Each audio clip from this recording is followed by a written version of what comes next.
Eh,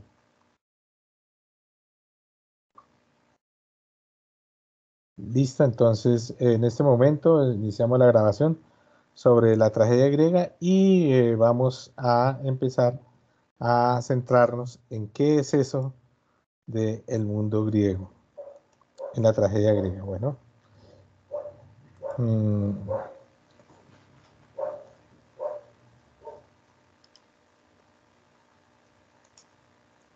listo. La tragedia griega. Entonces, para entender primero que todo de dónde parte la tragedia griega, quisiera como contextualizar el aspecto histórico del momento en que surge las tragedias griegas y cómo se consolida, digamos, la época clásica en el mundo griego. Eh, Primero que todo vamos a entender sobre las guerras médicas. ¿Qué son las guerras médicas? Para entender eso, quisiera pues hablar de qué es eso de las guerras médicas y cuándo se consolida las guerras médicas como tal. Eh, Primero que todo, hay que entender que existe un imperio persa, ¿sí? El imperio persa es un imperio muy fuerte, muy poderoso, que se está manejando en, en, en todo el mundo oriental, y este imperio persa se va a consolidar con un enfrentamiento con el mundo griego. Entonces, aquí podemos ver en este mapa cómo es de extenso el imperio griego y cómo es de difícil el imperio griego. ¿Ok? Bueno, entonces, disculpe, es que me están llamando acá. Eh, el imperio persa es demasiado extenso. Digamos, el imperio persa a través de Darío primero y antes de Ciro el Grande, se ha consolidado en todo el Medio Oriente. Y pues ese mundo persa, ¿sí? Ese imperio persa, viene a imponerse a un mundo muy fuerte, digamos, más que guerrero, un mundo más que un mundo guerrero, un mundo intelectual, ¿no? Como el mundo griego. Y ese imperio persa, digamos, en la primera guerra médica, va a ser famoso por la batalla de Maratón, que es una batalla que queda cerca a Atenas, Maratón, más o menos cerca, digamos. Y es, digamos, el momento en que los persas tratan de atacar a Atenas, pero Atenas le hace se le hace el contrapeso a, a los persas en una batalla que se llama Maratón y es la historia de Milcíades. Milcíades ordena a su corredor mensajero Filipides dirigirse a Atenas para dar la noticia de la victoria de Maratón. Eh, Recorrió los 240 kilómetros, ¿sí? 240 kilómetros que recorre, dio el parte de victoria y cayó muerto por el esfuerzo. Es la historia de Maratón, de la gran batalla de Maratón, y por eso, digamos, se habla de la gran maratón en los Juegos Olímpicos como el primer gran cierre deportivo que se hace en uno de los Juegos Olímpicos, con no 240 kilómetros como se hizo en ese momento, sino 42 kilómetros. Pero sí, la idea es contar un homenaje a Filipides, que va y hace ese esfuerzo para contar que han triunfado. Algunos dicen que cayó muerto del esfuerzo, otros dicen que murió de las heridas de la batalla, pero que pues llevó el mensaje y todos alabaron la victoria. Eh, en ese momento aparece un personaje que se llama Jerjes. En la Primera Guerra Médica, pues los soldados, los griegos tratan de trancar a los persas y no, pues no ocurre mucho. Pero en la Segunda Guerra Médica, Jerjes llega con un ejército de 500.000 eh, personas. Y en ese ejército, digamos, va a llegar a invadir a, a los griegos, y la verdad es difícil entender cómo poder protegerse frente a un ejército tan poderoso como el de Jerjes primero, el hijo de Darío. Y entonces, pues va a haber la famosa historia de las Termópilas, ¿no? Los persas van a llegar con un ejército muy poderoso. eh, eh, ellos tienen un ejército muy voluminoso, y Leonidas en las Termópilas, en un estrecho especial, muy estratégico, va a detener a los persas con un ejército de 300 personas, y su estilo va a estar fundamentado en los escudos y las lanzas largas. Entonces los escudos y las lanzas largas van a definir esa batalla. Mm, el, el ejército de Jerjes, a pesar de tan numeroso, no es fuerte cuerpo a cuerpo. Entonces, estos 300 van a tener hasta que uno de los soldados deformes, que no tenían toda la capacidad de Leonidas, va a traicionarlo, y a través de un estrecho, a través de los bosques, el ejército persa va a atacar a Leonidas y lo va a asesinar. Una vez que matan a Leonidas y que el ejército persa puede atravesar, va a llegar y va a destruir a, a la Atenas. Entonces, estos personajes se van a retirar a Salamina, y van a ver cómo, pues, Jerjes va a destruir la Acrópolis, ¿sí? La va a acabar, pero en Salamina los persas son muy buenos en su ejército, pero no son muy buenos como navegantes. Y ahí es donde los griegos van a destruir a los persas. Entonces, en esa batalla de Salamina va a ser especial, porque ya los griegos y los espartanos, en este caso, Leonidas era espartano, no hay que olvidar, los atenienses y los espartanos van a destruir el gran ejército de Jerjes, y pues van a empezar a, a tomar el poder frente ese imperio persa, que empieza a echar hacia atrás, a devolverse. Y se va a consolidar un siglo muy importante, que ya habíamos hablado, el siglo de Pericles.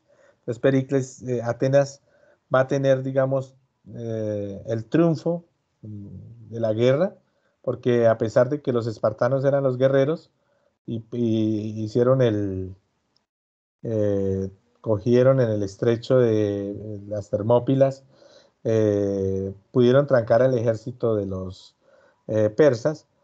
Finalmente la batalla definitiva fue la de Salamina, fue ganada por los atenienses. Entonces, los atenienses se van a consolidar como un gran estado, Atenas, y vamos a llegar al siglo de Pericles, y con el concepto de polis griega que habíamos hablado en la clase del mundo griego.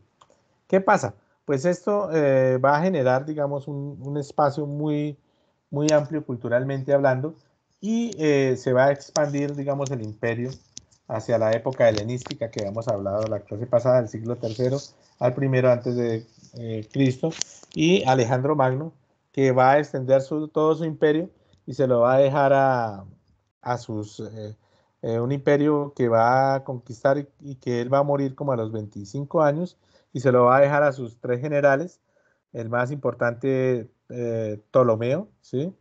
Los Ptolomeos, que va a tener el reino de Egipto, y que va a consolidarse como uno de los reinos más antiguos del mundo, y digamos va a ser el más fuerte de todos los tres generales. Y Ptolomeo, de ahí los ptolomeicos van a ser la gran descendencia de la que va a llegar más adelante Cleopatra. Vamos a hablar, cuando miremos el Imperio Romano, vamos a hablar de Cleopatra. Bueno, entonces este es el contexto histórico. del mundo griego en el momento en que aparece la tragedia griega, la época clásica. Entonces, los griegos ya se han consolidado como un gran imperio, han derrotado al imperio persa, lo han invadido. Después de que habían sido invadidos por ellos, pues van a atacar y Alejandro Magno va a llegar al mundo persa y va a imponer su cultura, la cultura griega. En este mundo en el que está la tragedia griega, vamos a hablar de una cosa muy importante. Antes de entrar de lleno al concepto de tragedia griega, quisiera hablar de un texto de George Lukács, uno de los grandes teóricos checos, que van a hablar sobre la literatura griega. Y el texto se llama Teoría de la novela.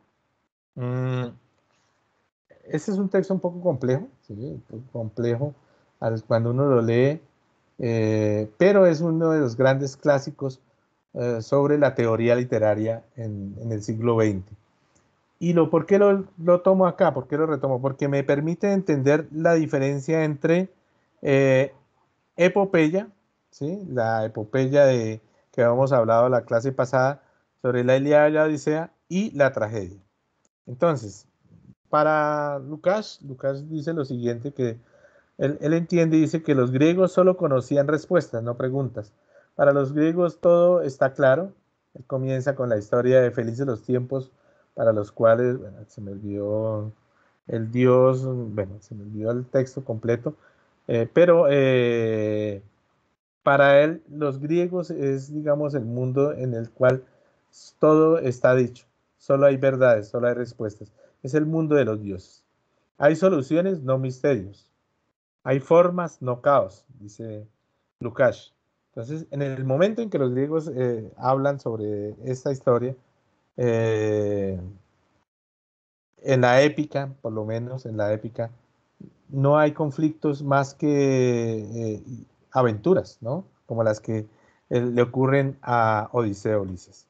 Entonces, comienza a hacer una contraposición entre lo griego, entre la epopeya y la tragedia. Dice, en el mundo de la épica, o sea, de la epopeya, la épica responde a la pregunta, ¿cómo puede la vida volverse esencial? Entonces, para ellos es importante eh, que la vida tenga sentido, ¿sí? El heroísmo tenga sentido, entonces, ¿cómo ser un héroe? Mientras que la tragedia configura la respuesta a la pregunta, o sea, la cambia. Dice, ¿cómo puede hacerse viva la esencia? Es decir, la esencia como tal debe tener un carácter vivo. ¿Cómo adquiere esa vida, esa esencia del ser humano? ¿Cómo puede manifestarse frente al otro, ese ser humano?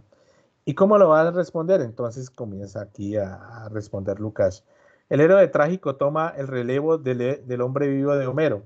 Entonces ya el hombre vivo de Homero deja de actuar como tal y empieza a tener una característica totalmente diferente.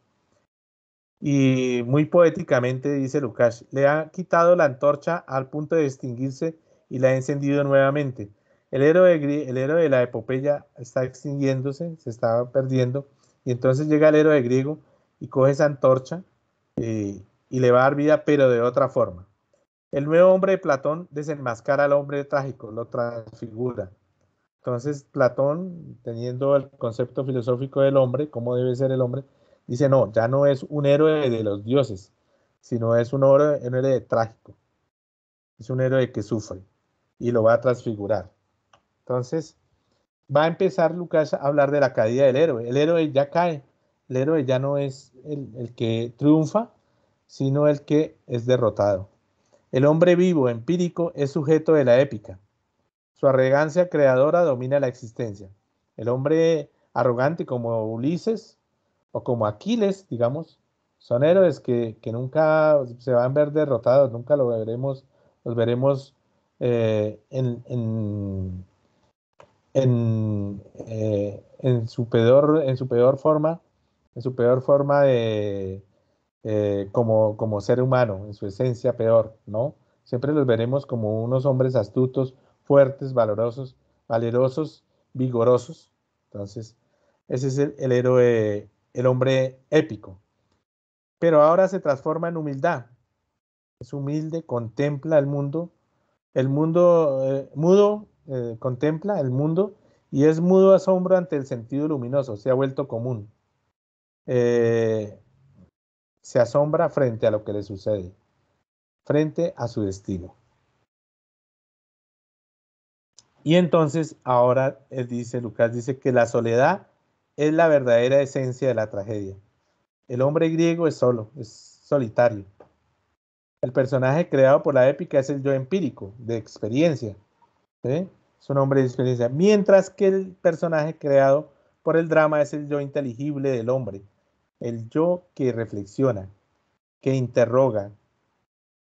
¿Sí? No está pensando en su experiencia, en irse al mar y vivir todas las aventuras, sino está en su espacio reflexionando sobre lo que le puede pasar, ¿sí? Analizando su vida como tal. Mm, Mientras el mundo objetivo se desintegra, el sujeto también se vuelve fragmentario. Entonces, como ya vimos en el contexto histórico, es una época de guerras, de batallas. Enfrentarse al imperio persa no es tan fácil. Entonces, el ser humano reflexiona frente a la vida y frente a la muerte, ¿no? En las épocas más críticas del ser humano, siempre reflexionamos sobre qué es nuestra esencia, a qué vivimos y de dónde venimos, ¿no? Como nos sucede hoy en día en la pandemia. Entonces, cuando el mundo se está desintegrando, pues también el ser humano, el sujeto, se vuelve fragmentario, se vuelve frágil, se vuelve conflictivo. Entonces, cuando el mundo es internamente homogéneo, los hombres no difieren unos de otros. Existen héroes y villanos, piadosos y canallas, pero ni el más grandioso de los héroes se halla muy por encima de sus semejantes y también el necio escucha las palabras del sabio. Esa es la épica, dice Lucas. Pero ahora no. Ahora los dioses se han vuelto silenciosos y ni los sacrificios ni el escrutante talento del habla pueden resolver el enigma. Esa es la tragedia. Entonces, en este momento los dioses ya no funcionan. Ya los dioses no nos dan la solución a la vida. Por más que hagamos sacrificios, por más que invoquemos a los dioses ya no nos van a dar la posibilidad de una vida ejemplar en nuestro mundo. Ya nos han quitado esa opción. Eh, ¿A quién le queda? Al hombre. El mundo de la epopeya, el mundo de la epopeya, la transgresión de las normas estables y tradicionales conllevan una venganza que a su vez debe ser vengada ad infinito. Entonces, en la epopeya, digamos, mmm, hay una venganza por el deshonor de Helena. Entonces hay que vengarla, no importa lo que tenga que hacer, hay que ir a una guerra, 20 años, 30 años, 20 años, hay que sufrir una guerra y pase lo que pase, pero hay que siempre buscar la venganza, ¿no? El crimen y el castigo poseen el mismo peso en la balanza de la justicia universal. Todo lo que se haga tiene eh, un- eh, una consecuencia. Entonces, si hay un crimen, necesita un castigo. Pero en la tragedia, el crimen no posee o no posee estatuto alguno o bien constituye un símbolo, un mero elemento de la acción, exigido y determinado por leyes técnicas. Es decir, la muerte no es puede ser una venganza, pero es también todo un sentido simbólico, lo que ocurre en la tragedia. No es que yo me voy a vengar y el otro se venga y ya seguimos en infinito, no, porque siempre hay un momento en que en que esa venganza se va a ver transmutada, ya la veremos como a través eh, a través de la catarsis, ¿cierto? Ya lo miraremos cómo se sucede en la tragedia. La epopeya Nada conoce sobre la locura, salvo en tanto lenguaje incomprensible de un supramundo que no posee otro medio de expresión. O sea, en la epopeya no hay locos, sino son héroes. Y de pronto no comprenden el mundo como le pasa a Ulises cuando llega al submundo. No puede entenderlo muy bien, pero bueno, lo asume finalmente como tal. Y no es un problema crítico para Ulises. Mientras que en la tragedia la locura puede ser una expresión simbólica de un fin. Y veremos cómo la locura sí cambia a los personajes y se convierte en un elemento fundamental dentro de la tragedia, equivalente a la muerte física o la muerte en vida de un alma consumida por el fuego esencial del yo.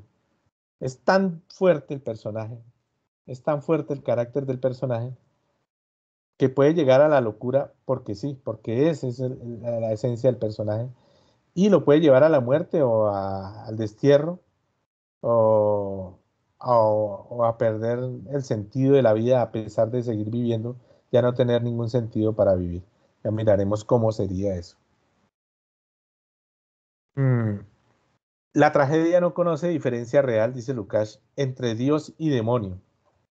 Quiebra la jerarquía de los mundos superiores. En ella no hay Dios ni demonio alguno, pues el mundo externo no es más que ocasión para que el alma se encuentre a sí misma, para ser héroe. ¿Sí? Es decir, todo lo que sucede en ese momento en la tragedia. Mm, ¿Cómo se es héroe?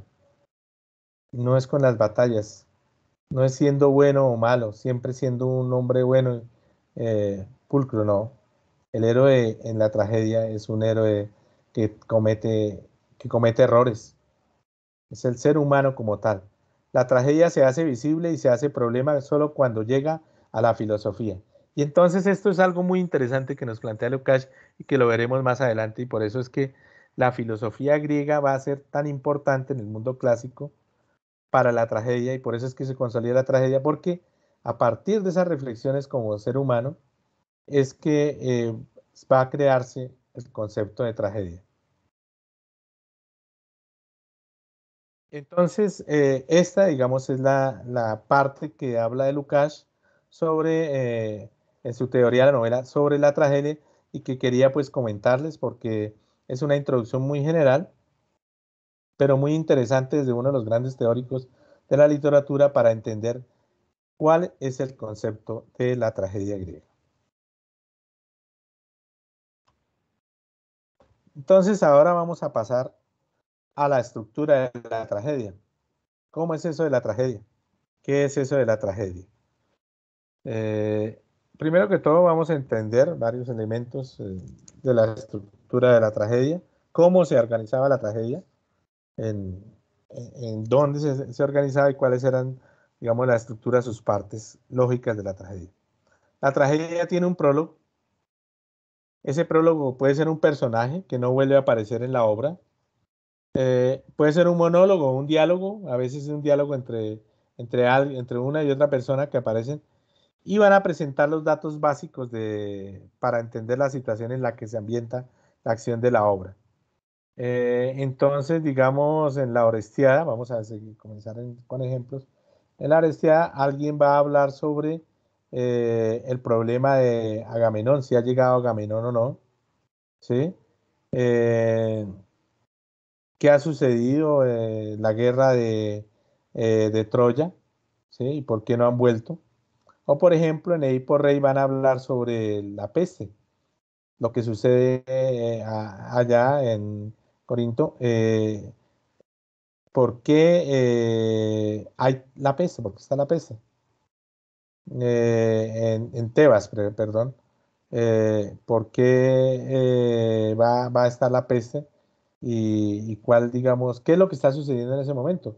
Hay una peste, entonces, como que ese personaje lo contextualiza a uno y dice, pues, cuál es el problema que está sucediendo en ese preciso instante. Hay otro momento que es el párodos. Entonces, después del prólogo, donde entra el personaje, sale y llega el párodos, que es la entrada del coro. Entonces, todos los comentarios dejan al espectador plenamente situado en la obra y comienzan a hablar del conflicto. Entonces, por ejemplo, en medida comienzan a hablar del conflicto, entra el coro y comienza a hablar del conflicto de lo que le pasa a Jasón con el rey Creonte, ¿cierto? ¿Qué es lo que sucede? Entonces, nos va a contextualizar.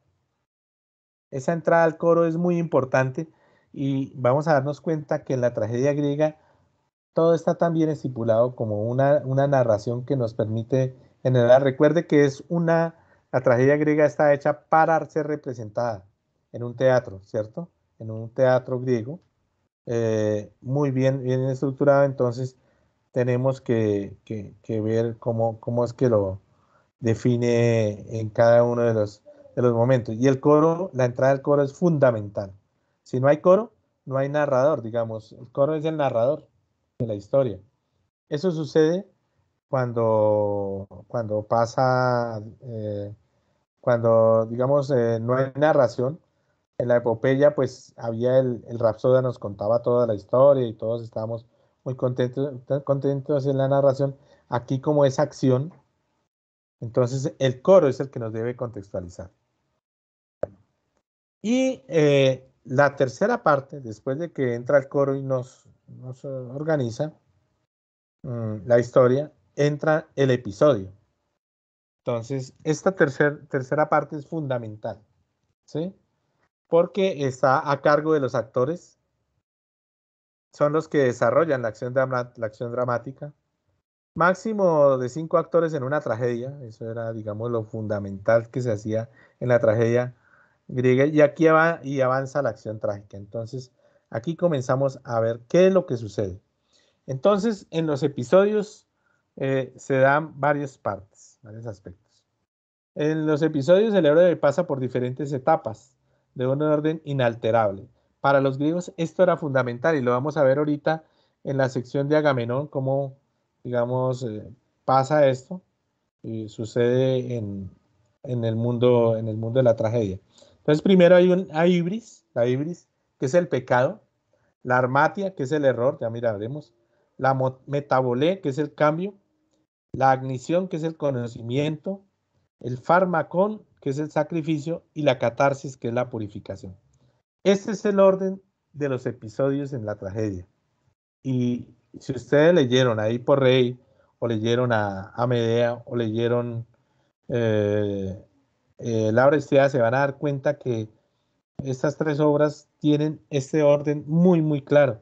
Está muy bien definida la tragedia de esa manera. Y, y no sé, si ustedes se ponen a ver una película, hoy en día, una buena película o una buena serie o una buena obra dramática, si tiene este orden, perfecto, lo maneja muy bien. O sea, se ve que es una buena obra y se maneja muy bien las situaciones de los personajes y de la historia que se va a contar. Entonces, la ibris. ¿De dónde viene la ibris? El pecado. Es la diosa de la insolencia, la violencia, la perversidad, la arrogancia, la desmesura y el ultraje. Entonces siempre hay un pecado, una ibris. Esa ibris, digamos, en Edipo Rey, vamos a hablar de Edipo Rey, hay un pecado. Eh, hay ahí dentro de Tebas, hay un pecado. ¿Qué pasa? ¿Por qué Edipo Rey eh, hay una peste en esa región? ¿Y por qué los dioses han castigado a esa región con la peste? ¿Y cuál es el pecado? ¿Por qué hay ese problema? Entonces llega eh, eh, el Aujira, ¿sí? Que va a contar la historia y va a decir que hay un pecado, que hay un problema. El coro inclusive cuenta, dice, ¿por qué hay tantos problemas? ¿Por qué hay esta peste? Que en el templo del rey Apolo ha dicho, el dios Apolo ha dicho que hay un pecado en esa región y que debe ser expurgado ese pecado. Entonces, para que haya una tragedia siempre hay un pecado. Pues en este caso vamos a ver que el pecado es todo lo que ha hecho Edipo Rey con su padre y con su madre, ¿cierto? Bueno, entonces ese pecado es en un problema, en un principio, la causa de todos los males. Pero ese pecado sucede, ¿por qué? Porque hay una armatia, hay un error, se ha cometido un error. O sea, está la peste en por rey, ¿sí? Hay un, hay un pecado, pero ese pecado se dio porque se cometió un error. ¿Dónde se ha cometido el error? Entonces, por ejemplo, en este caso es que Edipo Rey ha cometido un error. ¿Cuál es? Ha matado a su padre. Ya lo miraremos ahorita. Entonces, hay un error que no permite que las cosas fluyan de verdad. Que ese pecado no es gratis. Alguien ha cometido un error y ese error debe ser purgado, debe ser vengado, condenado, solucionado ese error. Entonces, aquí pasamos después del error a la metabolea, un cambio.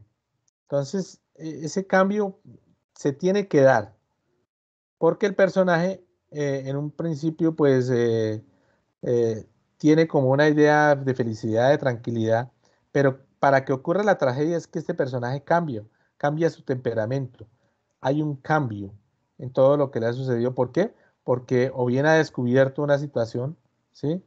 O bien se ha transformado. Por ejemplo, Jasón llega y mm, él estaba enamorado de Medea, ¿no? Pero le ofrecen un reino y entonces él abandona a Medea. Le dicen, le dice al rey Creonte que se va a casar que tiene que casarse con su hija, y entonces él se olvida de Medea. Hay un cambio, ¿sí? Un cambio total. Una admisión, un conocimiento, o sea, si algo que éramos en ese momento ignorantes frente a una situación, pues de pronto aparecemos y descubrimos la verdad. Mm, ese conocimiento no lo teníamos así claro. Mm, cuando analicemos a Aristóteles con más detenimiento qué tipo de admisión existen, ¿sí? Pero es el momento en que el héroe descubre lo que le ha sucedido, la verdad que ha sucedido, lo que ha pasado. Por ejemplo, Orestes descubre que su papá ha sido asesinado por su madre y por el amante de su madre. Entonces Orestes descubre la verdad. Eh, Jasón descubre, eh, eh, Medea se da cuenta, descubre que Jasón la va a abandonar por la hija de Creonte y que tiene que irse, que tiene que abandonar el reino y huir y dejar todo, porque si no el rey la va a matar, ¿cierto? O pues Edipo Rey descubre que se ha casado con su madre y que ha matado al padre. Entonces esa es una historia un poco más trágica. Farmacón, hay que hacer un sacrificio. Entonces el farmacón es un momento en que se hace el sacrificio para que los dioses para que los dioses se mm, eh, queden, digamos, tranquilos frente al error que se ha cometido. En este caso, por ejemplo, en el caso de Edipo Rey, Yocasta se mata, se asesina, se suicida. Eh, sí, es decir, eso es una situación que se da entre, entre lo que le puede suceder a Yocasta para tratar de solucionar esa pena. Yocasta ni siquiera se pone a reflexionar si no se quita la vida. O en el caso de Medea, ¿no? Medea mata a sus hijos y mata al rey, mata a sus hijos, es un sacrificio que va a hacer. O Orestes, ¿no? Va a matar a alguien más. Listo. Eh, y por último, digamos, el aspecto más importante de la tragedia es la catarsis, la purificación. A partir de una situación que ha pasado, los héroes se transforman, los héroes se transforman y, y al transformarse eh, van a dar rienda suelta a sus pecados y a sus errores y se van a convertir en otro ser. La catarsis está definida como, era un sistema, eh, mm, era un sistema que hacían antiguamente para purificar el cuerpo. Entonces se daba una especie de vomitivo y la gente botaba ese vomitivo y quedaba de un momento a otro ya bien, recuperado, pero había sacado todo lo peor de sí a través de ese vómito. Entonces, digamos, por eso tiene ese carácter de purificación. Mm, Medea se va, sacrifica a sus hijos y se da con la venganza. Eh, Orestes paga con con las furias que lo atacan, ¿sí? Y pacta, huye a catarsis. Y por ahí pues se saca los ojos, ¿no? Se saca los ojos y es una forma de transformarse. Se transforma en otro ser. Y entonces, esta es la parte de los personajes, de los episodios claves que se van a dar en la tragedia. La cuarta parte son los estásimos. Los estásimos son las intervenciones del coro y el corifeo, que son los que le van a contar todas las escenas trágicas, porque no todo ocurre en el escenario. Se ensalzan, críticas, comentan, vaticinan cada momento de la acción trágica. Hay estrofas, intervenciones y antiestrofas, contestaciones. Entonces, una parte del coro habla a la otra, critica, le dice, por ejemplo, a, a Edipo Rey que no actúe, que no busque, y el otro dice que no, que él va a buscar, que tiene que buscar la verdad. ¿Sí? Y Edipo Rey, pues, le dice el coro, pues, ahora usted tiene que sacrificarse, porque es lo que sucede, porque seguimos con la peste. Es como el pueblo hablando y reflexionando. Es una parte muy filosófica lo que sucede en el coro, porque reflexiona sobre todo lo que sucede en el mundo de la tragedia, ¿sí? Y los estásimos son parte integral, fundamental de toda la tragedia.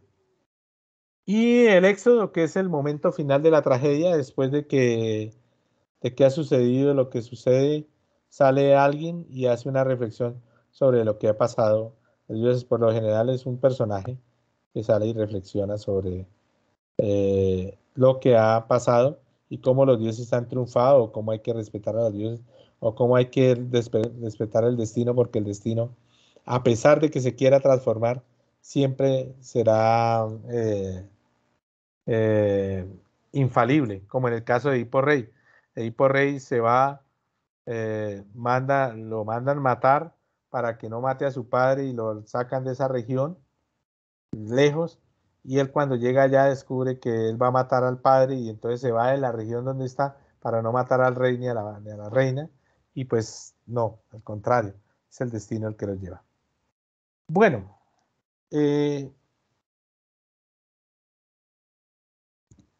ahora vamos a hablar de la poética de Aristóteles. Aristóteles es uno de los grandes teóricos sobre este mundo de la tragedia y en realidad sobre la literatura general, uno de los primeros teóricos que va a hablar de la literatura general y que en su poética va a reflexionar sobre cómo debe actuar, digamos, en la tragedia, en la epopeya, e incluso en la comedia, que es el fragmento que está perdido, nunca nadie lo encontró y que va a aparecer después en una parte ficcional de eh, El nombre de la rosa. del nombre de la rosa. Pero entonces, en este caso, eh, él va a hablar, lo que sí se conserva muy bien es sobre la parte de la tragedia. Entonces, ¿qué dice Aristóteles? Dice que la tragedia es imitación, ojo, imitación, ¿no? De una acción esforzada y completa de cierta amplitud en lenguaje sazonado, muy bien escrita. Una imitación muy bien escrita, separada cada una de las especies en distintas partes, como ya vimos anteriormente. Están separadas en varias partes. Actuando los personajes, como ya los vimos en episodios, y no mediante relato, sino actuación, mediante la acción, y que mediante temor y compasión, entonces mediante la cuestión trágica, lleva a cabo la purgación de tales afecciones, es decir, la catarsis, ¿sí? Se lleva a cabo la catarsis, la purgación de tales afecciones del error. Entonces, Aristóteles lo dijo muy bien, o sea, y esto lo han dado, lo han organizado muchos teóricos, lo han dicho de muchas maneras, pero Aristóteles lo pudo definir. Y si uno va a mirar en la literatura como tal, pues si alguien quiere escribir una novela y sigue estos elementos de Aristóteles, lo puede hacer muy bien porque maneja muy bien la estructura de una historia bien narrada. La tragedia es imitación de una acción esforzada y completa de cierta amplitud, en lenguaje sazonado, separada cada una de las especies en las distintas partes actuando los personajes y no mediante el relato, y que mediante temor y compasión llevan a cabo la purgación de tales afecciones. Bueno, muy bien. Entonces, para él debe haber una única acción de larga duración, siempre que pueda recordarse en su conjunto completa y entera, o sea, con principio, medio y fin. Eso debe ser clave en la tragedia, porque tiene que representarse, ¿no? Hoy en día nosotros tenemos novelas de 3 años, ¿sí? La Fiera, por ejemplo, ustedes, la novela que veían ustedes, esta novela de 3, 4, 5 años, o el Pedro el Escamoso, todos esos que están viendo hoy en día, pero son novelas extensas que pueden uno manejar episodios, pero en ese momento pues la tragedia tenía un tiempo definido, ¿no?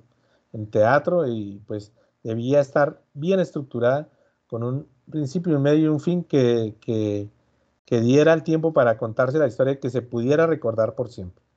Entonces para Aristóteles debe haber una fábula, unos caracteres, el mitos de la fábula, el caracteres que es la ete, el pensamiento que es la dianoia, la elocución que es la lexis, la melopeya y el espectáculo que es la opsis. ¿Sí? Entonces, para Aristóteles deben estar estos 6 elementos organizados dentro de una tragedia. Primero que todo, la fábula, que es el mitos, es el elemento esencial de la tragedia. Entonces, a través del mitos, es la estructuración de los hechos, cómo se va a estructurar los hechos. Pero para Aristóteles debe estar representado a través de una mímesis, que es una imitación o representación de una realidad. No no es un hecho, sino es como si fuese algo. Él dice, la historia tiene que representar, que tiene que presentar los hechos. La historia presenta los hechos, porque el historiador debe contar tal como sucedió. Y la literatura, la poesía, dice él, lo llama poesía, es una representación, no es una presentación, sino una representación. Volver a presentar algo como si hubiese sucedido. Y ese como si es fundamental dentro de la literatura. Ese es el acto creativo. Por eso a veces cuando nosotros vamos a hacer una novela, un cuento, dicen, oiga, pero esto no puede suceder en la vida real, o qué pasa. No, pero estoy utilizando bien la mímesis. Es el como sí, porque tiene otro tipo de situaciones más complejas. Es el acto creativo. Hay una historia muy interesante, una pregunta que le hacía una querida periodista, María Isabel Rueda, que ustedes la deben conocer, a Fernando Botero, y le decía, con esa sapiencia que tiene esa mujer, le decía Fernando Botero que para qué hacía las pinturas de Abu Dhabi, sobre Abu Dhabi, no sobre, sino sí, sobre la cárcel de Abu Dhabi, cuando hicieron las torturas a los presos en la intervención de Irak, de Estados Unidos en Irak, que para qué hacía las pinturas si ya estaban las fotografías, ¿sí? Que para qué él se gastaba el tiempo haciendo una pintura si ya estaban las fotografías, si no había necesidad de hacer pintura. Pues Fernando Botero le decía que era un proceso creativo, que era una cuestión muy artística y que venía de la sensibilidad de él, que si todos estuviéramos sujetos a la fotografía, a lo que se vea visto así como tal, pues no existiría el arte. Y el arte es eso, plasmar la sensibilidad a través de unos trazos. Entonces, a veces cuando hay preguntas estúpidas a un genio, pues los genios hacen respuestas geniales, ¿no? Y entonces, pues esa fue la respuesta muy genial, que siempre me llama la atención porque está ahí. O sea, no es la fotografía de un hecho, sino es la pintura y todo lo que puede representar esa sensibilidad. Entonces, eso es la mímesis, el proceso de imitación. Debe ser verosímil o necesaria. Es decir, esa imitación debe ser creíble. Por más ciencia ficción que usted le ponga, por más efectos especiales que usted le ponga, siempre debe tener credibilidad. Cuando ustedes ven una obra, una novela, leen una novela, oyen un cuento, ven una serie, una película, si la película no es verosímil, es decir, si carece de sentido, si no está bien estructurada, ustedes la echan por tierra y dicen, no, esta película no me gustó porque a pesar de muchas cosas, a pesar de que parece muy realista, no está siendo verosímil con lo que sucede. Mientras si utiliza muy bien los argumentos verosímiles, se acerca a la verdad, no es la verdad, no la presenta como tal, pero se acerca a esa verdad y la presenta como si usted se sintiera que estuviera ahí, eso es lo verosímil. Esa obra sí vale la pena. Bueno, pero ¿cómo se hace para que suceda esta fábula? ¿Sí? ¿Cómo se sucede? Primero hay que presentarse una peripecia. Entonces, ¿qué es la peripecia? Miramos en la imagen, miramos esta imagen muy interesante, muy bonita, que nos permite definir la peripecia. La acción se desarrolla hasta que el personaje comete un error, pasa de la dicha al infortunio. Es decir, estamos felices, estamos bien, no hay ningún problema y de pronto algo nos sucede que nos lleva a la desgracia, al infortunio. Entonces, y eso sucede en cualquier película, en cualquier serie, en cualquier obra literaria. Estamos bien, pero para que ese estar bien funcione y se cree una historia, debemos pasar algún conflicto, pasar de la dicha al infortunio. Hay un accidente, hay una muerte, aparece el amor inclusive, ¿no? Porque yo antes de enamorarme estaba feliz, no tenía ningún conflicto y de pronto aparece el amor y se me vuelve loco todo, pasa el infortunio, ¿no? Porque ya no está la amada o no está el amado, tengo que buscarlo. Bueno. La agnición o la agnórisis, esa debe pasar también en el mitos. Entonces, pasar de la dicha al infortunio y pasar de la agnición a la agnórisis. Entonces, hay varios elementos. Agnitio es un reconocimiento, conocer algo, reconocer algo. De la ignorancia al conocimiento, para amistad o para odio. Tal agnitio, que en este caso, digamos, pongo una imagen de Ulises. Recuerden muy bien, Ulises llega donde Penélope, pero Penélope no lo reconoce ni nada, y después de que mata a todo el mundo y se le aparece a Penélope, pues hay un reconocimiento. Pensaba, no conocía a ese viejo, no lo conocía, pero cuando se da cuenta que es Ulises, hay un reconocimiento y puede ser en este caso para amistad, o puede ser para odio, cuando reconoce a su enemigo en algún momento de la historia. Reconoce a su enemigo y entonces ahí se da cuenta del odio que puede suceder. Ese es agnitio. ¿Sí? Clases de agnición. Entonces, ¿cuáles son las clases de agnición? ¿Cómo se hace esa agnición? Puede ser un reconocimiento mediante señales. Entonces vemos que hay señales para identificar algo. Recuerden a Ulises, que la mujer que le está lavando los pies lo reconoce, a pesar de que está disfrazado de viejo, ¿sí? Lo reconoce por una herida que tenía en la pantorrilla, en la espinilla, ¿cierto? Entonces, ese es un reconocimiento de señales. O esta imagen que está acá al lado del corazón, esa imagen es muy bonita, que es una imagen de una película que se llama El Ilusionista. donde los dos personajes se reconocen después de muchos años a través de ese mismo corazón que se transforma y que va a ser clave en la historia, a través de señales. ¿Sí? Bueno. Las fabricadas por el poeta. Y lo pongo acá. Algún personaje devela lo que no se sabía explícitamente. Entonces voy a recordar a María la del barrio. Entonces María le dice a Luis Fernando que no se puede casar con él, la antagonista. No te puedes casar con María, Luis Fernando, porque María es tu hermana, ¿cierto? Entonces, por lo general, en las historias de novelas mexicanas, tú no te puedes casar con él porque es tu hermano, es tu primo o no sé qué. Entonces, el poeta fabrica ese conocimiento. Hay un reconocimiento, un conocimiento de algo que no se sabía, y es un personaje quien va a develar lo que sucede. Usted no se puede casar con este personaje porque ese personaje es tu hermano, a pesar de que se aman. ¿Sí? No se sabía explícitamente, no se sabía, sino que alguien se da cuenta de eso, como en el caso de Edipo Rey. ¿Listo? Ese es otro tipo de ignición. Se produce por el recuerdo cuando uno, al ver algo, se da cuenta. Hay una historia, bueno, hay varias historias acá. El caso es que lo pongo a Edipo Rey.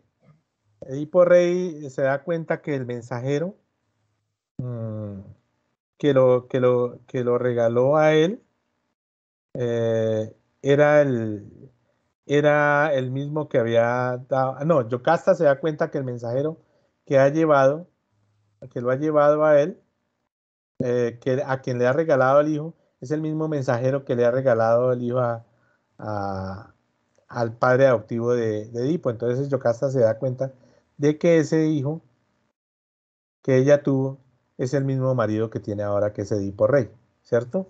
Entonces, cuando uno se va a dar cuenta, se produce el recuerdo cuando uno al ver algo se da cuenta. Esas son unas historias, digamos, en el cine, en la literatura, es muy común. Y hay unas historias que en internet he estado buscando. Yo sé que hay varias películas que me permiten eso, cuando usted descubre o a su amada o al hijo o al hermano, y a pesar de todo siempre se cruzan y no pasa nada, no pasa algo, pero al final se dan cuenta, uno descubre que el otro estaba vivo o que funcionaba. Entonces son historias que al final llevan a que haya un reencuentro de dos personajes, o el padre con el hijo, o la madre con el hijo, eh, o, o los dos amantes, ¿sí? O los dos hermanos. Sucede eso, ¿cierto? El reencuentro. Y cuando uno va a ver, cuando uno al ver algo se da cuenta de qué sucedió. Listo. Y se produce por un pensamiento lógico. Entonces, a través de los símbolos que dan, usted descubre, por ejemplo, que su mujer le es infiel o su esposo le es infiel a través de una serie de signos, ¿no? Yo siempre decía que mi esposa llegaba los viernes oliendo a jabón de motel, jabón chiquito, con el cabello mojado y oliendo a trago, ¿no? Entonces, ¿qué me decía eso? Pues a través de los signos, por un pensamiento lógico, pues podía uno llegar ya a hacer un análisis lógico de esa situación. Entonces aquí, por ejemplo, coloco una imagen de una cama extendida, ¿no?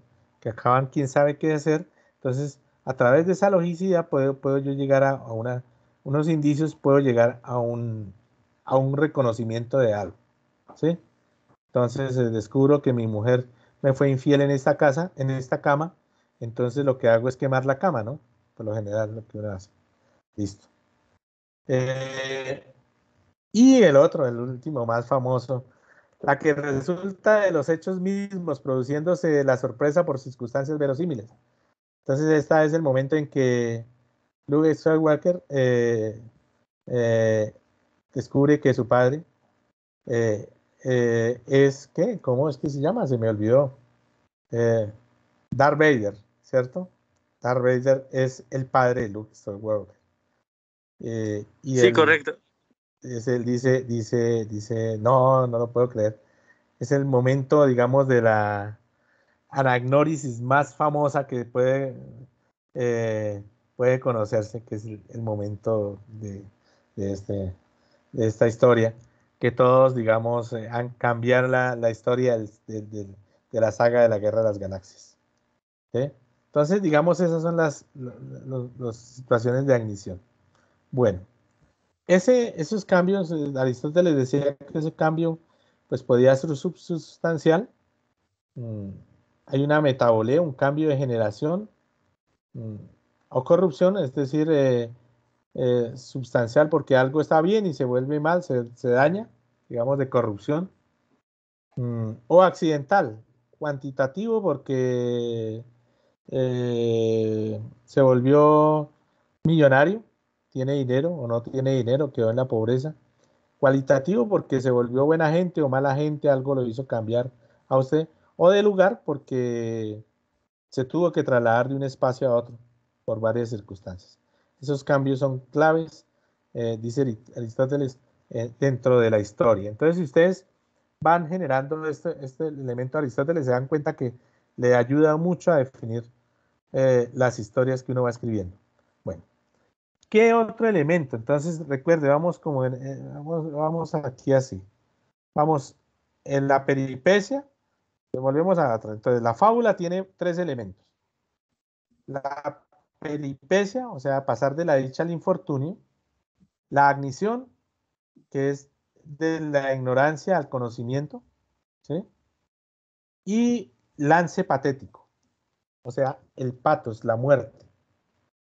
El evento que cambia el sentido de la acción mediante las muertes fuera de la escena. Nunca se pasa, nunca se produce. Es muy particular en la tragedia griega porque la muerte no se produce dentro del escenario, sino fuera del escenario, ¿no? No como hoy en día, digamos que los escenarios se dan de una manera muy particular. Eh, o sea, películas de entre más sangre corra, pues es mejor la película, pero pues digamos, los griegos eran más sugerentes, eran más geniales en esa parte, y pues también por el escenario no se permitía, digamos, que hubiese tanta sangre dentro del escenario, ¿no? Entonces no hay una visión de los hechos, pero el coro lo cuenta, o alguien cuenta, algún personaje cuenta. Entonces el lance patético es la muerte, el asesinato. Mm, es la resolución de la obra trágica, promueve la catarsis. Eh, Hay varios elementos de hacer el lance patético. Hay cuatro elementos fundamentales para hacer el lance patético. Puede darse de esta manera: que un personaje esté a punto de desarrollar la acción y obtenga la ignición justo antes de efectuarla. Es decir, voy a asesinar a alguien, ese es el momento en que voy a matar a alguien y descubro que a quien voy a matar no es la persona que yo pensaba que era, sino es otra. O descubro eh, que esa persona es un ser querido a mí y que no es el que ha cometido el crimen. Descubro otra cosa y no llego a cometer la muerte. Antes de matar a alguien, me doy cuenta de que no es la persona indicada y no hay el lance patético. Entonces, no desarrolla la acción. El otro, que el personaje efectúe la acción y que luego de finalizada esta obtenga la ignición sobre su acción. Es decir, va y mata a alguien, como por ejemplo eh, Edipo Rey, ¿sí? Mata a alguien, Edipo Rey mata a su padre, pero una vez que lo ha matado, al finalizar esta acción, mucho tiempo después, se da cuenta que ha cometido un error porque era su padre y que él no debía matarlo, ¿no? Entonces, ese es un momento en que se obtiene la ignición, ya después de cometido el error de la muerte, del asesinato, el lance patético, y ya no hay nada que hacer, ¿cierto? Listo. Mm, que el personaje lleve a cabo la acción con ignición, o sea, si voy y lo mato, voy a asesinar a alguien, voy a cometer ese crimen, lo voy a matar, pero soy consciente de que lo hago y de verdad merecía morir. Entonces ahí lance patético porque se da con todo el conocimiento. Como Medea, ¿no? Medea mata a todos. Entonces Medea ahí mata a todo teniendo agnición, eh, teniendo conocimiento de lo que va a hacer, no tiene duda de lo que va a hacer. Que el personaje esté a punto de efectuar la acción con agnición y no la lleve a cabo, es decir, perdone la vida. Después de todo, después de que está a punto de matar, después de que ha logrado, se ha acercado a alguien a la muerte, llega el momento en que es el punto clave de esa muerte y se da cuenta que no vale la pena mancharse, no vale la pena morir, no vale la pena asesinar a ese personaje. Se da cuenta que es diferente de lo que él imaginaba. ¿Sí? Y bueno, entonces no se lleva a cabo el lance patético. Listo. Eso, digamos, son entonces los tres elementos. La peripecia, la dicha, el infortunio y la ignición, y después el lance patético, o sea, la muerte, como elementos fundamentales del mitos, o sea, de la estructura de una obra. El segundo elemento, primero es el mitos, segundo elemento son los caracteres, la ET, que son la característica de los personajes. Entonces, ¿cómo deben ser los personajes? Y esto es muy importante para quien vaya a escribir. Primero está la historia. Usted tiene que estructurar una historia, pero ahora tiene que pensar en los personajes. Los personajes deben ser intermedios entre el vicio y la virtud, dice Aristóteles. Ni sobresale por su virtud y justicia, ni cae en la desdicha por su bajeza maldad, sino por algún yerro, siendo los que gozaban de gran prestigio y felicidad. Eh, digamos, entre más alto sea el personaje, más dura es la caída, ¿no?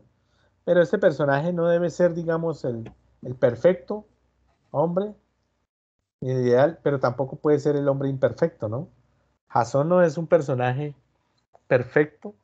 Él, es un héroe que va y va con los argonautas y trae el vellocino de oro gracias a Medea, pero Jasón no, digamos, no es un hombre perfecto porque pues comete un error porque él siempre tiene la tristeza de, de no poder acceder al poder, ¿no? De ser un hijo de un príncipe que ha sido derrocado y que él quiere tener el poder.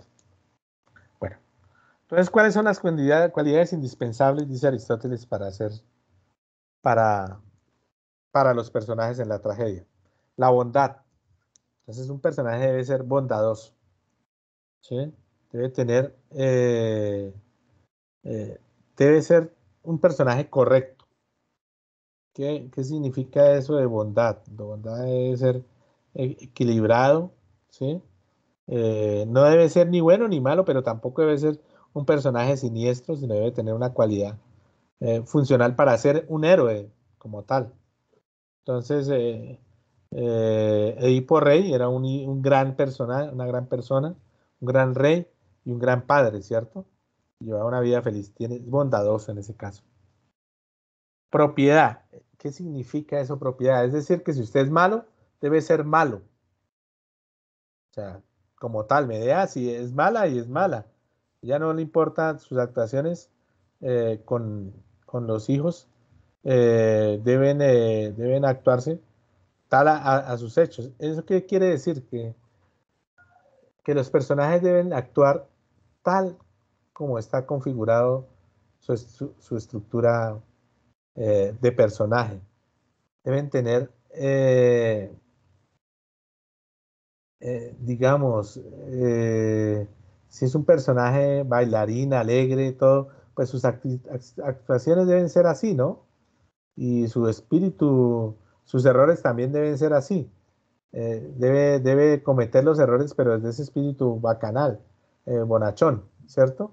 Entonces el gordito siempre es el divertido de la historia o de las películas, o el negro. Entonces en las películas gringas el negro es el alegre, el que sale con los chascarrillos y el que primero matan, ¿no? Siempre en algunas películas, sobre todo de los años 80, era el que primero mataban, ¿no? Por toda su alegría, porque tiene una propiedad, el personaje tiene que ser así, lo definen bien, ¿sí? Pero bueno, eso es lo que plantea. Semejanza, es decir, si es un personaje histórico, tiene que tener una relación con el personaje histórico y tiene que actuar como tal. Si es un personaje débil, tiene pues que tener la semejanza de ese personaje que se parezca en la vida real a un personaje débil, ¿no? Mm, y si es un héroe, pues tiene que tener cualidades de héroe. Eso para Aristóteles es fundamental en la caracterización de los personajes. Y consecuencia, es decir, todo lo que haga sea de acuerdo a sus actos. Eh, Vamos a hablar de un personaje película, hay una película que llama El Perfecto Asesino. Entonces, esta película es donde actúa Natalie Portman y Jean Reno. Eh, este personaje es un asesino y actúa como tal frente a todos sus crímenes, ¿cierto? O sea, si es un tipo violento, pues actúa violento, pero es un tipo ignorante, entonces actúa ingenuamente frente a lo que le pasa, lo hace la niña, ¿no? Le dice a la niña y como lo toma. Eso es algo, estos cuatro elementos es algo que no tienen nuestros personajes hoy en día en muchas historias, en muchas películas, en muchas novelas que uno ve, y por eso le parecen tan bobos esos personajes, porque no actúan con estos elementos. O sea, no son verosímiles, como diría Aristóteles. Y la única forma de ser verosímil esa historia es con estas partes. Bueno, eh, tercer elemento, que es la diaonía, que es el pensamiento, es, digamos, el elemento discursivo, la razón discursiva, aquello que hace un personaje para convencer o refutar al otro. Entonces, en esto actúan el coro. El coro actúa muy bien en esta parte porque, digamos, es ¿cómo se llamaría? La parte política que uno tiene frente a lo que va a escribir en una historia. Entonces, ¿cómo está pensando usted? ¿Está pensando de una manera u otra? Eso es clave dentro de la novela. Entonces, a través de su discurso va planteando su punto de vista, lo que usted está pensando.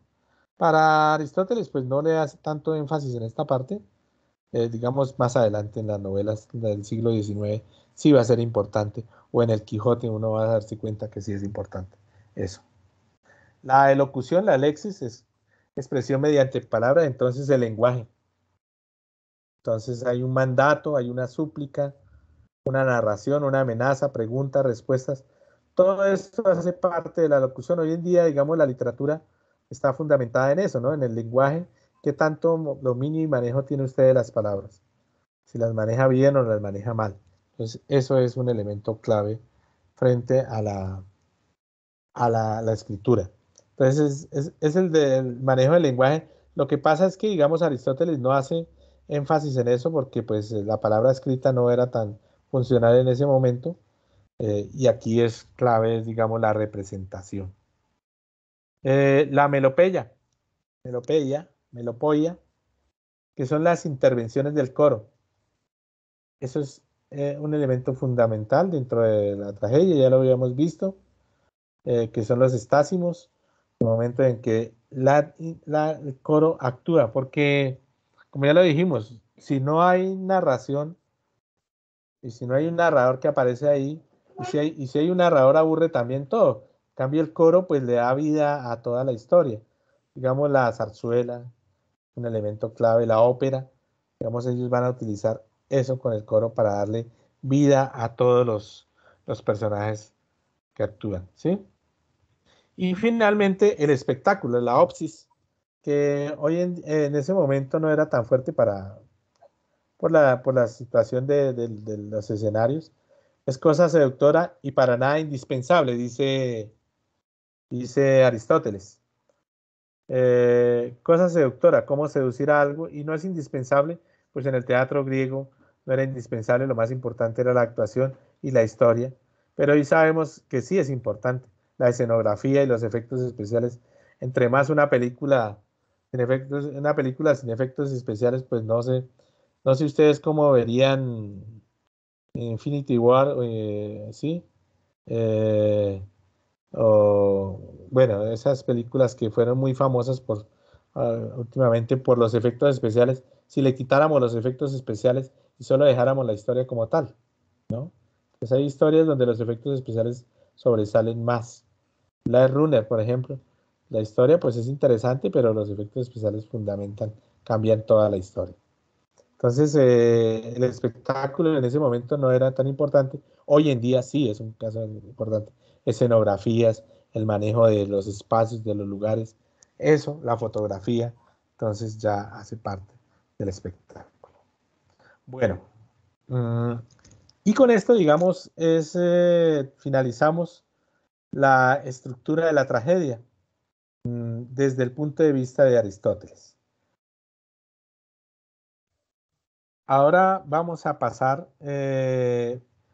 a hablar, digamos, de los tres grandes representantes de la tragedia griega, que van en orden, digamos, de antigüedad. Mm, Primero es Esquilo, que hizo 79 obras y solo se conservan 7 tragedias, más o menos escritas desde el 490 al 458 a.C. Casi todos son fragmentos. Las suplicantes, los persas, los 7 contra Tebas, ¿sí? Y la única que está completa, que es una trilogía, casi todos organizaban trilogías. Recuerdo, pues era interesante, o sea, si no se puede todo hacer en un escenario, pues se hace las trilogías para que se representen varias veces, ¿no?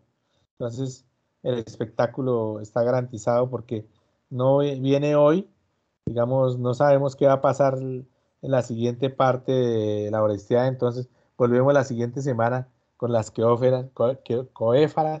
coéforas y después en la siguiente semana vamos a ver las Euménides para entender cómo es lo que sucede con la Oresteada. O todos tenemos que esperar un año para que después de Agamenón aparezcan las coéforas, ¿sí? Como sucedió, digamos, hace poco con una película muy famosa acá. Prometeo encadenado es otra. Entonces, esas son las historias de Esquilo. Esquilo escribió eso y solo se conservan estas 7 tragedias. 130 obras de Sófocles y se conservan solo 7 tragedias. Áyax, Antígona, es, digamos, la continuación de Edipo Rey, las Tranquinias, Edipo Rey, Electra, una gran obra, y Edipo en Colona, digamos que es la Filoctetes y Edipo en Colona, que es como en Colono, que es como la anterior a Edipo Rey, ¿no? Bueno, el otro gran autor, este viene de 445 a.C. a 406. Ahora. Y el último es Eurípides, digamos, el más famoso, el más actual, que va del 438 al 406, que tiene varias obras, o 18 tragedias, Alcestis, Medea, Hipólito, las Heráclidas, las Troyanas, que es una obra muy famosa, muy buena, Andrómaca, que es sobre también las víctimas de Troya, ¿cierto? Écuba, que es otra de las suplicantes, Ión, Ifigenia en Tauros, Electra, ¿sí? Esa es famosa, la personaje como Electra del otro. Helena, Heracles, Orestes, Ifigenia en Áulide, Las Bacantes y el Cíclope y Rezo. Eh, Estas son las obras de estos personajes. Y vamos a tratar de entender, digamos, la primera obra que tenían para leer. No voy a hacer la pregunta si leyeron, porque no, este curso no se evalúa, no evalúa a nadie, ni pone tareas, pero se sugirió que leyeran la Orestiada de Esquilo. La Orestiada de Esquilo tiene 3 partes. La primera parte, la de Agamenón, entonces esa historia, digamos, es muy interesante porque va a hablar de Agamenón, que es el hermano de Menelao, que recuerden que estaba peleando en la guerra de Troya, ¿sí? Agamenón, vamos a recordar que él tuvo que sacrificar a su hija Ifigenia en Tauride, la hija de esta mujer, de Clitemnestra, ¿sí? Y Clitemnestra se la tiene guardada para cuando él vuelva. Él ha llegado y entonces va a haber la venganza, ¿sí? Listo. Entonces, no sé si hay un micrófono por ahí abierto, perdón. Entonces, bueno, listo. Coloqué esta parte para entender cómo está estructurada esta primera obra de la trilogía de la Orestiada. Tiene mucho texto, pero quiero como definir, la coloqué para entender cómo es que se hace la obra de Agamenón siguiendo los parámetros exactos de la tragedia griega tal como la planteaban ellos en ese momento.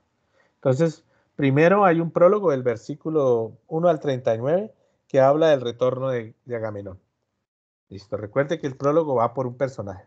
Luego aparece el Párodos, donde entra el coro, 40 a 257 del verso, que está formado por los viejos de Argos.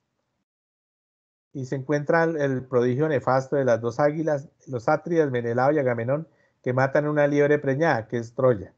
Les van a contar esa historia. El Párodos, que viene a contar más o menos a contextualizar todo lo que ha sucedido en la obra. Entonces, primer episodio, entonces entra en el 258, 354, entra Clitemnestra y el coro inicia un diálogo con ella. Primer estásimo, en el momento en que entra el coro, 355 al 488. Entona un himno el coro y se habla del rapto de Helena, del castigo que golpeará a los troyanos y de los muertos de la guerra. Segundo episodio, Agamenón está regresando. Segundo episodio, ese es el 503 a 680, el regreso de Agamenón. Segundo estásimo, que es el coro, reflexiona sobre el nombre de Helena. Tercer episodio, entra en un carro Agamenón y Casandra, recuerde que es la esclava que puede predecir la muerte, pero no la lleva a cabo. Casandra como esclava y concubina. Clitemnestra se enfurece. Ella convence a Agamenón para que pise una alfombra púrpura que le indica la ibris. Entonces, pues Casandra primero, pues Clitemnestra primero, el marido la ha dejado 20 años, ¿sí? Y cuando se fue, pues, bueno, 10 años que duró la guerra, digamos. Y cuando se fue le mató la hija. Y para acabar de embarrarla, o sea, para acabar del odio crecer, pues le llega Agamenón con una amante, Casandra. Entonces Clitemnestra pues se siente indignada, se enfurece y más en definitiva tiene eh, que vengarse. Entonces, pues hay una cosa simbólica donde dice que pise por el púrpura para que él acepte que ha cometido un pecado. ¿Qué significa eso? Si él acepta que ha cometido un pecado, pues ella lo puede matar. Tercer estásimo, el coro tiene un presentimiento de muerte. Cuarto episodio, Clitemnestra trata de convencer a Casandra que entre, pero esta no lo hace. Casandra, hija de Príamo, recuerde que Príamo es el rey de Troya, el padre de Héctor, ¿sí? Príamo y Casandra es la hermana de Héctor. Con el don de la clarividencia profetiza que Agamenón será asesinado por Clitemnestra en la bañera. También profetiza la venganza de Orestes. Entonces, cuarto estásimo, el coro escucha los gritos de Agamenón, Clitemnestra sale junto a los cadáveres de su marido y Casandra. Casandra entra, a pesar de que sabe que la van a matar, entra. Y allá, Clitemnestra, pues no va a aparecer la escena en la que, en la que matan, porque recuerden que no aparecen las escenas sangrientas, sino todo se cuenta. Y entonces, cuarto estásimo, se oyen los gritos y hay la muerte. La esposa, Clitemnestra, mata a su marido. Y el éxodo, Clitemnestra entra a triunfar declarando su homicidio y la justicia que ella misma ha llevado a cabo, vengando la muerte de Ifigenia y el ultraje de Agamenón, que la ha inferido llevando a casa a Casandra. El coro desea morir, maldice a Helena y a Clitemnestra, se lamenta del destino que le ha correspondido al rey. Entra Egisto y se proclama nuevo señor de Argos. Egisto era un amante de Clitemnestra y coge el poder. el coro invoca el retorno de Orestes, que regresará para vengarse. Entonces, en este momento ya termina, digamos, la historia de Agamenón, el primera de la obra historia, y como que se da la estructura de la obra. Eso quería, digamos, contarles a ustedes para que entiendan cómo está casi toda la historia de la tragedia griega. Bueno, las coéforas es la segunda parte, que es la historia del coro. Se llama así por el coro, las coéforas. Y es la historia de cómo Clitemnestra se vanagloria de la muerte de su marido y no permite que entierren el cadáver. Entonces Electra, que es la hija de Agamenón, comienza a sufrir y a invocar la muerte a su hermano para que venga a vengar a la muerte y todo lo que está padeciendo Electra con la situación de la muerte de su padre. Ahí viene el concepto de complejo de oro. Y las Euménides, que son las furias, porque resulta que llega Orestes y al descubrir que Clitemnestra, que su mamá ha matado a su padre, Orestes la mata y mata al marido, al amante, ¿cierto? Pero hay un problema, porque o sea, Agamenón podía matar a su hija y no, digamos, los dioses se la perdonaban. Clitemnestra podía matar a su marido y se lo perdonaban, pero lo que no pueden perdonar es que Orestes mate a Clitemnestra, mate a la madre, porque ahí hay un lazo de sangre directo. Orestes ha salido de esa mujer y eso no se perdona. Si el matricidio no se perdona, eso tiene la venganza de las furias y van a perseguirlo para destruirlo, porque los lazos de sangre no se caen en el mundo griego, esos son imposibles de cambiar. Y entonces Orestes sale perseguido, sale a ser destruido, las furias comienzan a atacarlo, pero él llega al momento de Atenas, al palacio de Atenas, en Atenas, el palacio de Atenea, y le pide salvación. Y Atenea le da una respuesta favorable. Le dice a las furias que lo perdonen, que él va a hacer un sacrificio general y que a partir de ahí esa ley de las furias quedarán convertidas como otras diosas, eh, no castigando la muerte directa de los lazos de sangre, sino como siendo protectoras de la moral. Entonces, pues aquí esta historia ya va a cambiar en Orestes y va a haber un cambio de visión. Y eso, digamos, políticamente para Esquilo es clave porque permite ver que el mundo está cambiando, se va transformando. A pesar de algo que ha sucedido en el hombre trágico, en el mundo griego, que parecía inquebrantable, se puede cambiar. Hay un cambio de mentalidad y un cambio de pensamiento. Entonces, en este tercer episodio de las Euménides hay un cambio de visión en la tragedia griega. Listo. Vamos a la otra historia, la otra tragedia, la de Edipo Rey. La historia de Edipo Rey es muy interesante. Edipo Rey ha llegado a Tebas y se ha convertido en rey. ¿Sí? Pero para convertirse en rey, él ha tenido que... La tragedia empieza con una historia de una peste. Hay una peste que está llegando, está atacando. ¿Sí?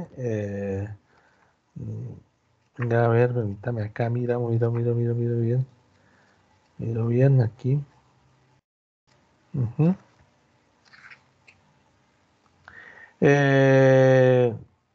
Hay un momento en que la peste en Tebas está atacando a todos los habitantes, todos sus habitantes. Y todos dicen que debe ser, hay un pecado, que hay algo.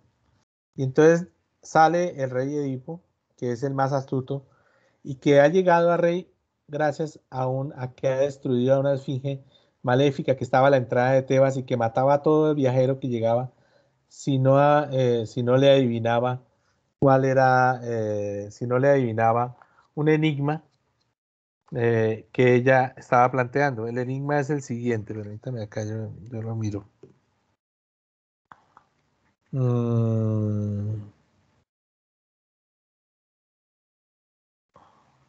¿Cuál es el animal que en la mañana anda en 4 pies, al mediodía en 2 y en la tarde en 3? Dice la esfinge, le dice a Edipo Rey.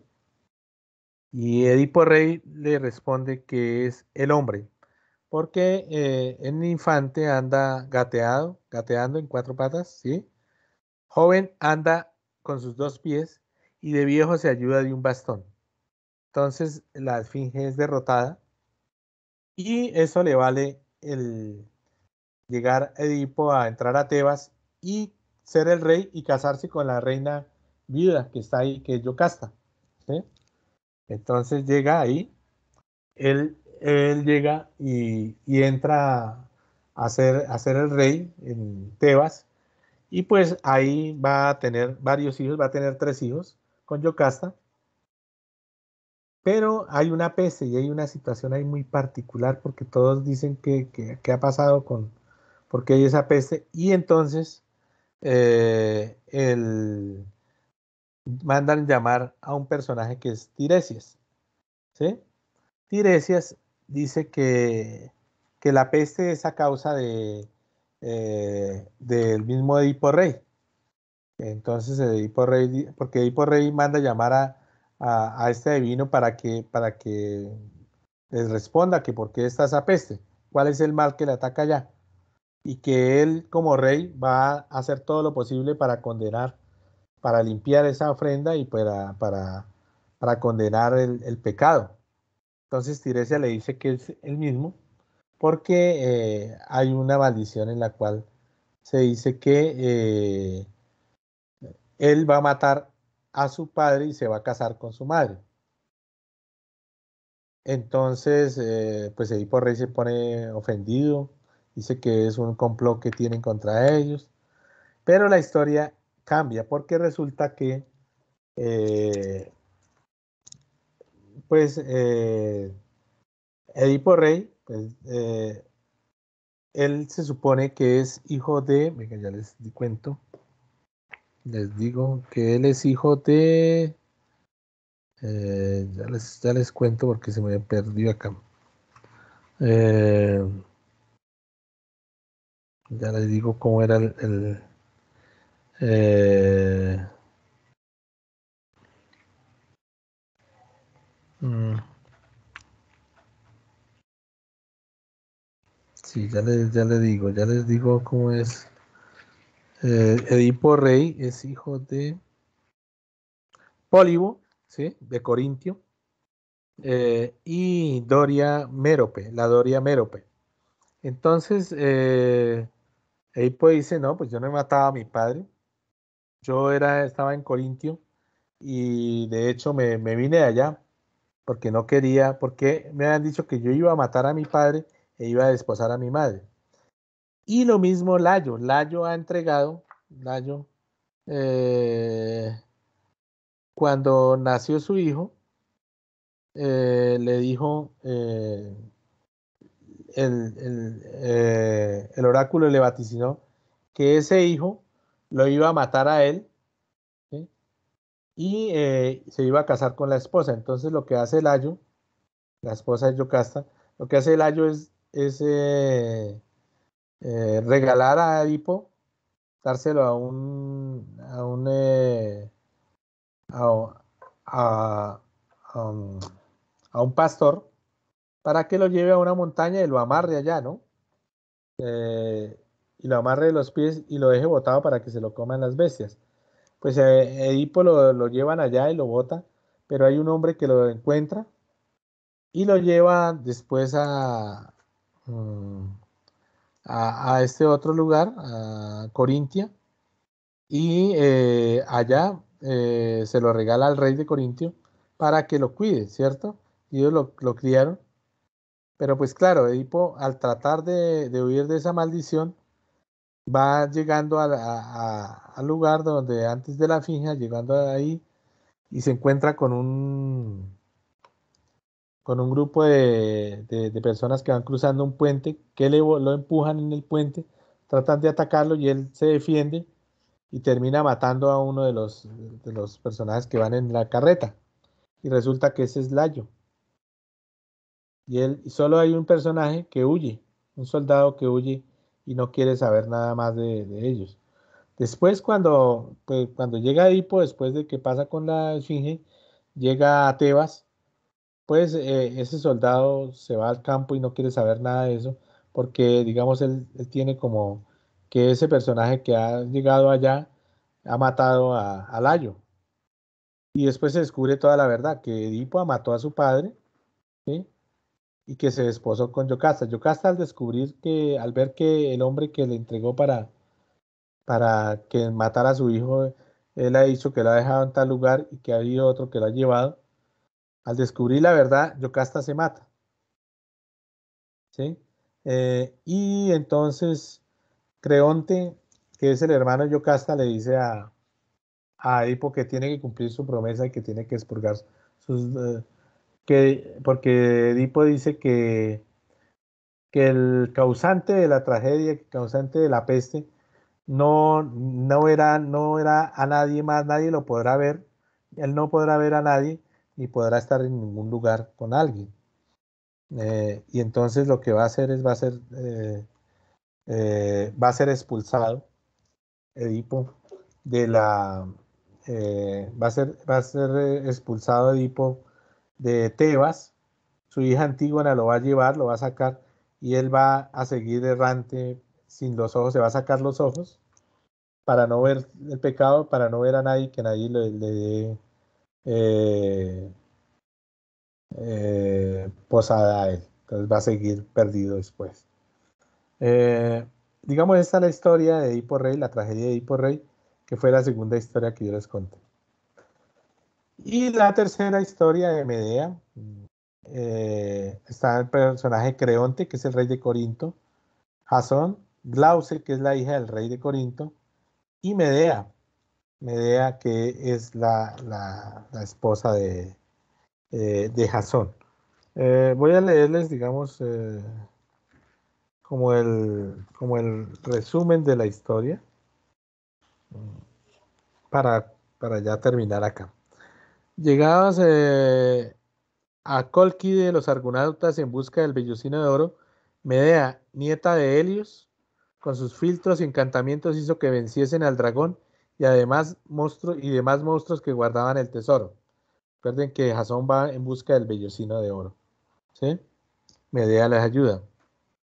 Medea se casó con Jasón, el capitán de los expedicionarios, y tras varias aventuras llegaron a Corinto, donde todos mostraron gran regocijo al hospedar a una mujer tan famosa por su ciencia.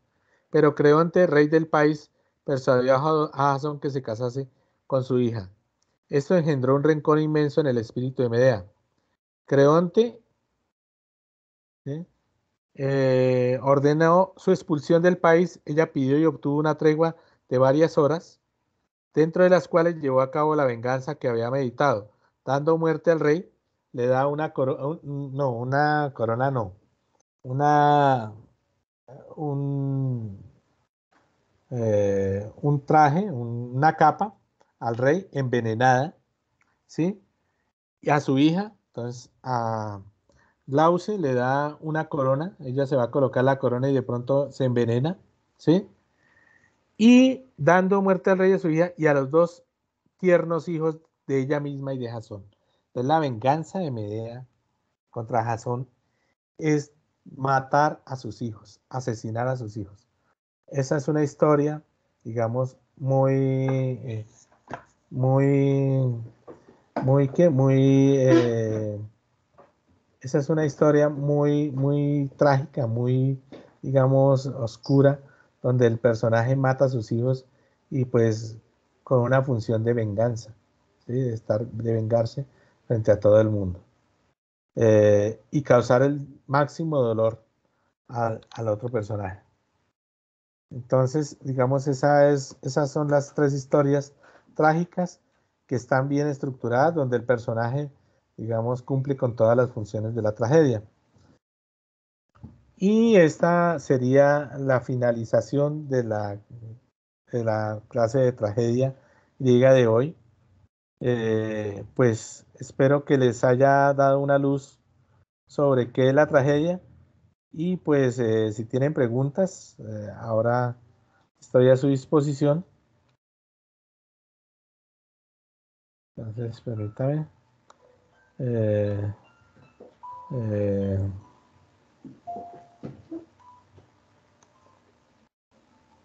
listo. Vamos, permítame parar la grabación un momentico y ya